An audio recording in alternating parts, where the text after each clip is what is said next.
রাতের বেলা তাহাজ্জুদের নামাজ পড়া। সারা বছর পড়তে পারেন না, অন্তত মাঝে মধ্যে পড়েন। বৃহস্পতিবার রাতে পড়েন, শুক্রবার দিনে ঘুমাতে পারবেন, শিক্ষা প্রতিষ্ঠান বন্ধ বা অফিস আদালত বন্ধ বা যখন আপনার সুবিধা হয় অন্তত তাহাজ্জুদের নামাজ পড়ার অভ্যাস করেন। আর তাহাজ্জুদের নামাজ যদি ভোর রাতে পড়তে না পারেন, কমপক্ষে এশার নামাজের পরে 2 রাকাত করে 2 রাকাত 4 রাকাত 6 রাকাত যতটুকু সম্ভব একটু নামাজ পড়েন। তারপরেও আপনি ইনশাআল্লাহ তাহাজ্জুদ পড়নেওয়ালা মানুষের সওয়াব পাবেন। এটা হলো রহমানের বান্দাদের তৃতীয় বৈশিষ্ট্য। রহমানের বান্দাদের চতুর্থ বৈশিষ্ট্য হলো যে তারা জাহান্নামের আযাব থেকে আল্লাহর কাছে পানাহ চাইবে। বিশেষ করে এই দোয়াটা পড়া, রব্বানা সরিফ আন্না আযাবা জাহান্নাম ইন্না আযাবাহা কানা গরামা। আল্লাহর কাছে দোয়া চাইবেন, পানাহ চাইবেন, দোয়া করবেন যে আল্লাহ আমরা আপনার কাছে জাহান্নামের আযাব থেকে পানাহ চাই। ভাইরা আমার, জাহান্নামের আযাবের প্রতি যদি ঈমান এবং বিশ্বাস কোনো মুসলমানের থাকে, তাহলে সে এই আযাব থেকে বাঁচার জন্য তার জীবনের সমস্ত চেষ্টা, সমস্ত সাধনা সে করবে, তারপর সে আযাব থেকে বাঁচার চেষ্টা করবে। আল্লাহুম্মা আজিরনি মিনান নার, আল্লাহুম্মা আজিরনা মিনান নার, দুইটাই ঠিক আছে, একটা এক বচন একটা বহু বচন, বেশি বেশি করে পড়বেন। সকাল সন্ধ্যায় 7 বার পড়ার কথা হাদিসে বর্ণিত আছে। এর বাইরেও উঠতে বসতে চলতে ফিরতে মাঝে মধ্যে আল্লাহ আপনি মাফ করে দেন, এই অভ্যাস গড়ে তুলতে হবে ইনশাআল্লাহ। এটা হলো রহমানের বান্দাদের বৈশিষ্ট্য। রহমানের বান্দাদের আরেকটা বৈশিষ্ট্য হলো যে তারা যখন ব্যয় করে অপচয় অপব্যয় করে না এবং কৃপণতাও করে না, বরং মধ্যম পন্থা অবলম্বন করে। আরেকটা বৈশিষ্ট্য হলো আল্লাহর সঙ্গে শরীক সাব্যস্ত করে না, শিরিক করে না। আরেকটা বৈশিষ্ট্য হলো কোনো প্রাণ হত্যা করে না অন্যায়ভাবে। আরেকটা বৈশিষ্ট্য হলো জেনা থেকে নিজেকে বাঁচিয়ে রাখে, চরিত্রটাকে হেফাজতে রাখে।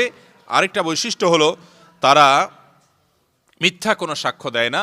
আরেকটা বৈশিষ্ট্য হলো কোনো গুনাহের কাজ, অন্যায়ের কাজ, অহেতুক অন্যায় কাজ হলে সেই জায়গা থেকে নিজেকে সরিয়ে রাখে, সে জায়গায় যায় না সে। আরেকটা বৈশিষ্ট্য হলো যখন আল্লাহর আয়াত তাদেরকে স্মরণ করিয়ে দেওয়া হয়, সাথে সাথে সেটার সামনে তারা মাথা নত করে, অহংকার করে থাকে না এবং শুনেও না শোনার ভান করে না, বরং আমল করার চেষ্টা করে। রহমানের বান্দাদের সর্বশেষ বৈশিষ্ট্য হলো নিজে একা ভালো হওয়ার চেষ্টা করে না, গোটা পরিবারকে নিয়ে সে ভালো হওয়ার চেষ্টা করে এবং তার জন্য আল্লাহর কাছে দোয়া করে, রব্বানা হাবলানা মিন আজওয়াজিনা ওয়া যুররিয়াতিনা কুররাতা আয়ুন ওয়াজআলনা লিল মুত্তাকিনা ইমামা।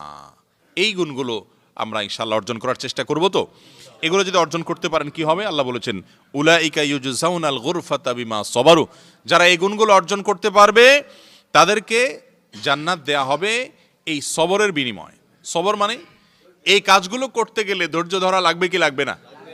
আপনি যখন বিনয় হয়ে চলতে যাবেন, দেখবেন যে সবাই আপনার গায়ের উপরে উঠবে, ঠিক না? ঠিক। আপনি ভদ্র হয়ে চলতে যাবেন, কেউ আপনাকে পাত্তা দিবে না, বরং পারলে একটা ধাক্কা দিবে। তখন আপনাকে ধৈর্য ধারণ করতে হবে কি হবে না? আপনি যখন রহমানের বান্দা হতে গিয়ে কেউ আপনার সাথে তর্ক করতে আসবে, আপনি যখন চুপ থাকবেন, সে আপনার উপরে আরো চড়াও হতে চাবে, মনে করবে কি এ লোকের বোধহয় কিছু বলার নাই, এই জন্য সে বোধহয় চুপ। কিন্তু আপনি যে আল্লাহকে সন্তুষ্ট করার জন্য চুপ, এটাতে সে বুঝে না। তখন আপনাকে ধৈর্য ধারণ করতে হবে। এইভাবে প্রত্যেকটা কাজ, এই বৈশিষ্ট্যগুলো যেগুলো আছে সবগুলো অর্জন করতে গেলে কি করতে হবে? ধৈর্য ধারণ। ধৈর্য ছাড়া সম্ভব হবে না। এই জন্য আল্লাহ বলেছেন যারা এই গুণগুলো অর্জন করতে গিয়ে ধৈর্য ধারণ করলো, আল্লাহ রাব্বুল আলামিনের তরফ থেকে তাদেরকে জান্নাতের নেয়ামত এবং পুরস্কার দেওয়া হবে। ওয়ায়ুলাক্কাউনা ফিহা তাহিয়াতাও ওয়া সালামা। তারা সেখানে আল্লাহর তরফ থেকে ফেরেশতাদের মাধ্যমে অভিবাদন পাবে, সালাম পাবে, অনন্ত অসীমকালের শান্তি পাবে। মোহতারাম হাজরিন, দুনিয়ার এই সুখ এবং শান্তি এটা খুব সীমিত সময়ের জন্য, দেখতে দেখতে পার হয়ে যাচ্ছে, পার হয়ে যাবে। আপনাদের এই এলাকাতে কত মানুষ আপনারা দেখেছেন অনেক সম্পদওয়ালা ছিলেন, অনেক দিক থেকে সুখী ছিলেন, কিন্তু তাদের সুখ চিরকাল তারা ভোগ করতে পারেন নাই, বরং একটা সময় দুনিয়াকে গুড বাই জানিয়ে সব কিছুকে ফেলে রেখে চলে যেতে হয়েছে। কেউ ফিরে আসছে? একজন আসছে? আসবে কেউ? আমাদের গন্তব্য কি? ভিন্ন কোনোটা আছে? আমরাও তাদের ওই পথে যেতে হবে, চাই বা না চাই। অতএব যে কথাগুলো বললাম আল্লাহর কোরআন থেকে, এই কথাগুলো যদি আমরা মানি, তাহলে ওই গন্তব্যের পরবর্তী জীবনে আল্লাহ তাআলা আমাদেরকে সুখ শান্তি দিবেন। আর যদি না মানি, তাহলে দুনিয়ার এই সামান্য সময় দেখতে দেখতে পার হয়ে যাবে। এই সময়টাই তো হয়তো সুখ পাইতেও পারি, নাও পাইতে পারি, কিন্তু যদিও সুখ পাই, সেটা যে এক সময় ফেলে রেখে চলে যেতে হবে, সেটার ব্যাপারে সন্দেহ কোনো পাগলেরও নাই। অতএব আখিরাতের জন্য পাথেয় সংগ্রহ করতে হবে। দুনিয়াতে আখিরাতের পাথেয় সংগ্রহ করা মানুষগুলোকে সমাজের মানুষ মনে করে বোকা শোকা, বুঝে না। আর যারা পয়সা করে কামাই করে, মনে করেন একজনের ছেলে ঢাকায় গেছে বহুত কষ্টে কোনো দোকানের চাকরি নিয়ে, এরপরে 2-10 বছর 20 বছর থাকার পর মাশাআল্লাহ নিজে 2-4-5টা দোকানের মালিক হয়েছে, 2-4টা গাড়ি বাড়ির মালিক হয়েছে, লাখ লাখ কোটি কোটি টাকার মালিক হয়েছে। এখন সম্পদ আর সম্পদ। পুরো এলাকার মানুষ কি বলে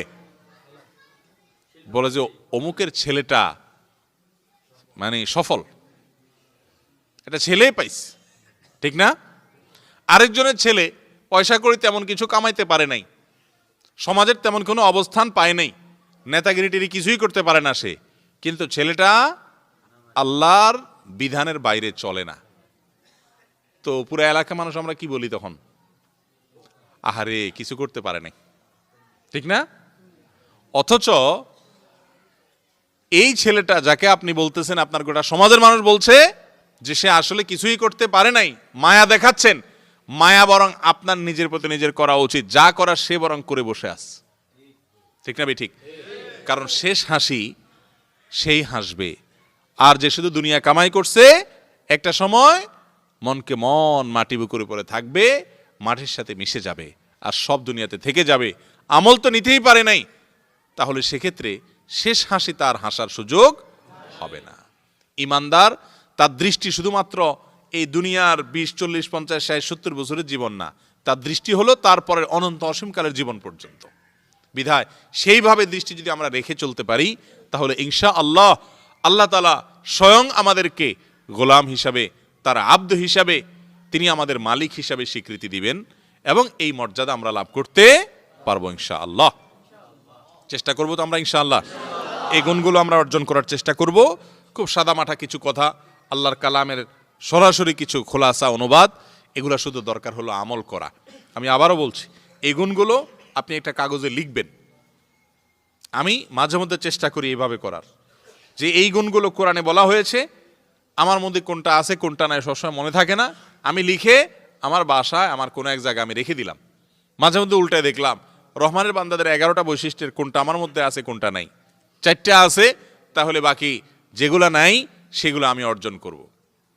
বাকি আমার যেগুলো নাই সেগুলো একটা একটা একটা একটা করে আমি অর্জন করব। একটা অর্জন হয়ে গেছে, আল্লাহ শুকর আদায় করে টিক দিয়ে দিব, আরেকটা অর্জন হয়ে গেছে, এইভাবে চেষ্টা করতে থাকবো। যদি 11টা হয়ে গেছে, আপনি ইমানদার হিসাবে আপনি অন্তত পরিতৃপ্তি অর্জন করতে পারেন যে আলহামদুলিল্লাহ আল্লাহ তাআলা আমাকে বোধহয় জান্নাতের নেয়ামত দিবেন, সেদিকে বোধ আল্লাহ নিয়ে যাচ্ছেন। চেষ্টা করা যাবে না ইনশাআল্লাহ? আল্লাহ তাআলা আমাদের সবাইকে আল্লাহর প্রিয় বান্দাদের কাতারে শামিল হওয়ার তৌফিক দান করুন।